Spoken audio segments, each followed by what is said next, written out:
બાપને ભૂલશો નહીં, આ વાત કોઈના મગજમાં હતી જ નહીં, પણ આ બાપાની કથા સાંભળ્યા પછી કંઈક એવા દાખલા છે કે વૃદ્ધાશ્રમમાં મૂકીને આવેલા માવતરને ઘરે લઈ આવવાનું કામ અશ્વિનભાઈ જોશી સાહેબે કર્યું છે. 60 વર્ષ પૂરા થાય વાપરવાનું ચાલુ કરવું, આવું નક્કી કર્યું ત્યાં સુધી ભેગું કરવું. 60 વર્ષ પૂરા થયા, કાલને સવારનો સૂરજ ઉગશે અને હું જલસો કરીશ. રાત્રે 12 વાગે એમ થતો રૂપિયો જીવનમાં બધું ખરીદી શકે પણ એક શ્વાસ નથી ખરીદી શકતો. એટલું 5 મિનિટ આપીશ એમ દૂધે કીધું જા આપી. શું કામ છે કે કાગળ અને પેન આપ.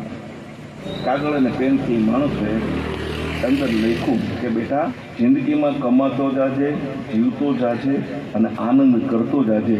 જિંદગીનો કોઈ ભરોસો નથી, ભેગું કરીને વાપરવાનો સમય તને નહીં મળે બાપ. એના કરતાં આનંદ કરતો જાજે. મારો કહેવાનો અર્થ એ છે.